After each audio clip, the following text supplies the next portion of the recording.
Sahabat dan Bapak Ibu yang saya hormati, mari kita lanjut kajian yang kemarin tentang bahwa agama Islam, agama keselamatan, agama kepasrahan, agama damai, agama kesejukan, agama kasih sayang, di mana Islam tidak menyakiti, Islam tidak bermusuhan, Islam tidak merendahkan, tetapi Islam menghormati sesama. Dan sebagai contoh, Nabi Muhammad ini kan sebagai Rasulullah yang lahir ke dunia seorang anak yatim di pedalaman padang tandus, jauh dari peradaban dan sangat terbelakang. Dan kerasnya kehidupan di padang pasir itu menjadikan kuat bertahan dalam keterbelakangan peradaban, sehingga membentuk dekat dengan alam. Jadi sejak kecil Rasulullah itu sudah digembleng menjadi diri sendiri.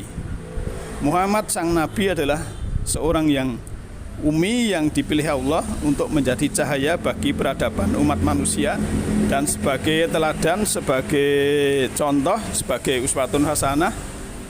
Dan Allah mengajarinya, Allah pula yang membimbingnya, Allah yang membentuknya menjadi seorang manusia paripurna, dan tugas utamanya adalah menyampaikan risalah sebagai rahmatan lil alamin untuk menyelamatkan manusia dari keserakahan yang angkara murka itu. Dialah sang guru yang tak pernah menyebut dirinya guru. Berangkat dari seorang yang buta huruf, ia menjadi ilmuwan yang jenius karena mendapat bimbingan dari Allah Ta'ala. Dia sang penyelamat yang selalu berpikir untuk umat. Hidupnya sangat sederhana, jauh dari kemewahan. Dialah sang ayah, suri tauladan bagi anak-anaknya, dan sang suami yang sangat santun kepada istrinya. Inilah Rasulullah. Rasulullah juga sang panglima yang pantang menyerah di medan laga. Saat orang-orang yang kafir, orang-orang yang masih tertutup itu beringas menebaskan pedang, tapi Rasulullah adalah seorang panglima yang sangat peduli kepada rakyat saat butuh seorang pemimpin yang jauh dari keserakan. Itulah contoh kita yang dicontohkan oleh Rasulullah, bahwa dia adalah selaku penebar kasih sayang, penebar rahmat di semesta ini, sehingga kita juga harus mencontohnya, kita juga harus meneladaninya. Maka sebagai agama yang damai, agama yang sejuk, Islam yang berarti keselamatan, yang berarti kedamaian, yang berarti kemaslahatan, itu adalah memang sudah sewajarnya kita yang memberikan suri teladan. Ya, kita yang meneladani Rasulullah itu adalah juga menebar rahmat, sebagaimana yang bagian pertama kemarin bahwa ucapannya adalah selamat dan menyelamatkan. Kemudian selaku orang beriman dan bertakwa itu Allah sudah menanamkan rasa kasih sayang. Maka kalau kita melihat orang yang mewarisi Rasulullah di dalam surat Fatir, surat Fatir ayat 28, tapi kita baca dari ayat 27 ya. A'udzubillahi minasyaitonirrajim. Alam taro annallaha anzala minas sama'i ma'an fa akhrajna bihi samaratim mukhtalifan alwanuha wa minal jibali judatum bidung wa khumrum mukhtaliful alwanuha wa gharabibu suda. Dialah kamu melihat bahwasanya Allah menurunkan hujan dari langit, lalu kami hasilkan dengan hujan itu buah-buahan yang beraneka macam jenisnya, dan di antara gunung-gunung itu ada garis putih dan merah yang beraneka macam warnanya, dan ada pula yang pekat hitam. Nah, sekarang ayat 28-nya, wa minan nasi wadawabi wal an'ami mukhtalifun alwanuhu kadzalika innama yakhsyallaha min ibadihil ulama Innallaha azizun ghafur. Dan demikian itulah pula lah manusia, ya. Di antara manusia, binatang-binatang melata, dabah, juga binatang ternak yang bermacam-macam warnanya dan jenisnya, sungguhnya yang takut kepada Allah adalah orang-orang yang berpengetahuan atau min ibadihil ulama. Sungguhnya Allah Maha Perkasa lagi Maha Pengampun. Nah, ayat ini menjelaskan sebutan ulama di ayat ini ya berbeda dengan pengertian kebanyakan umat Islam di Indonesia. Di kalangan kita, ulama digambarkan sebagai seorang yang sudah memahami ilmu agama dalam arti sempit, yaitu sudah pandai baca tulis Al-Quran, bisa bahasa Arab, tahu hukum-hukum syariat, dan berbagai macam ibadah mahdhah.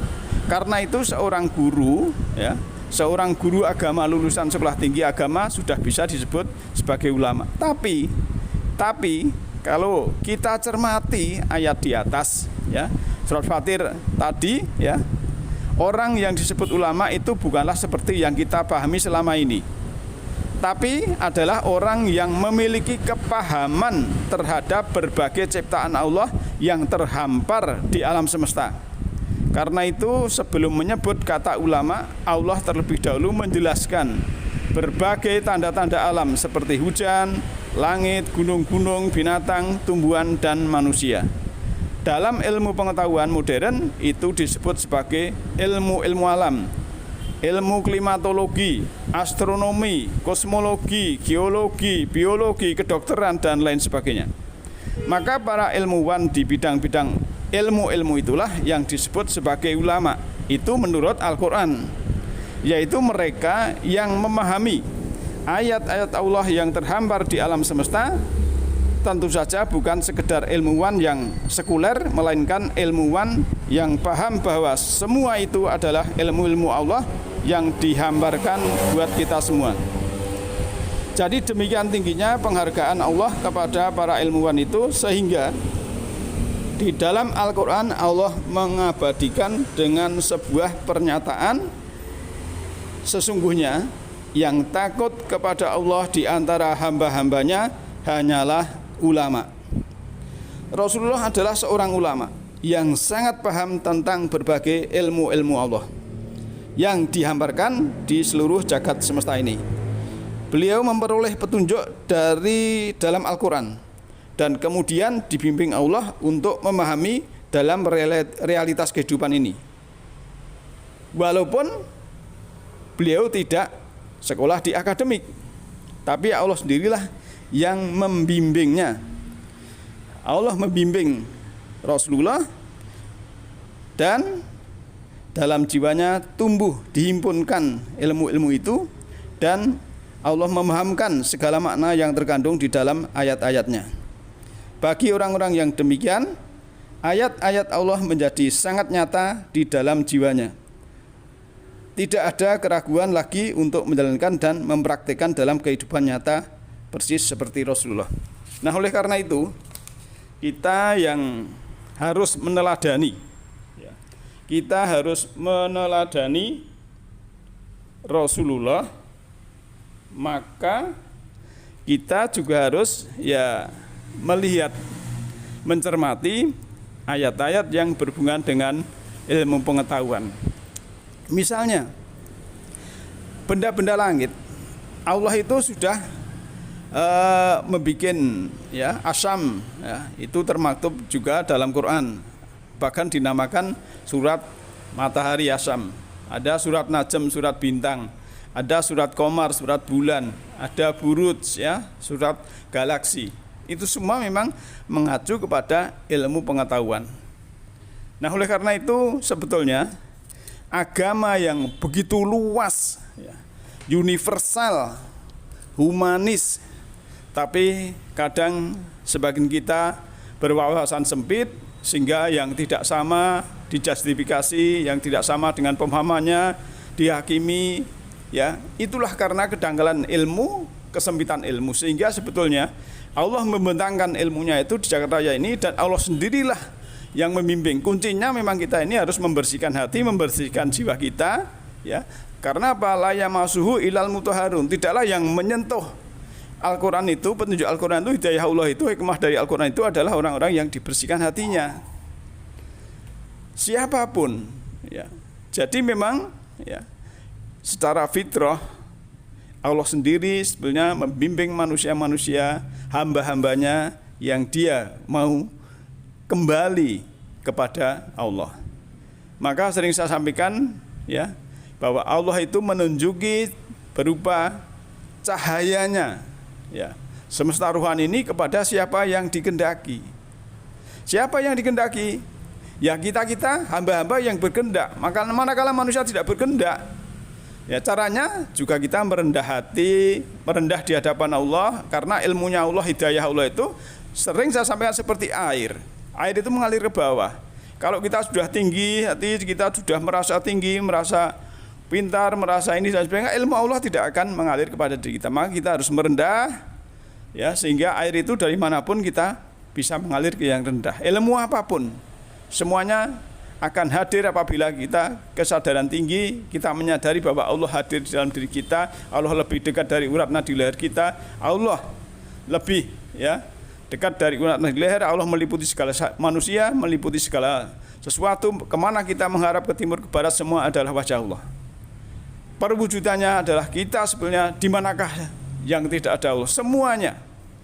Nah, oleh karena itu maka, ya, kita harus berpikir universal, humanis, kosmopolitan, bahwa kita ini sebenarnya diri yang satu, dari diri yang satu, dari umat yang satu. Kita harus saling menghormati, ya, saling membantu, saling menolong, tidak saling bermusuhan, tidak saling bertengkar, tidak saling merendahkan, sehingga apa yang terjadi di dunia ini, planet bumi ini adalah bagus. Kita sudah memayu-hayu ning bawono, mempercantik dunia yang sudah cantik, merindah dunia yang indah-indah, ya, menyejukkan bumi yang sudah sejuk ini oleh Allah. Harus kita syukuri, kita terbuka mata hati kita, terbuka mata kalbu kita, terbuka mata batin kita, karena kita harus menyadari bahwa Islam ini agama yang damai, agama yang selamat, agama yang menyejukkan, agama yang menyelamatkan. Kita pasrah pada Allah secara total, sehingga kehidupan kita ini baik sekali. Nasrul minallahi wa qarib. Alhamdulillahirabbil alamin. Assalamualaikum warahmatullahi wabarakatuh.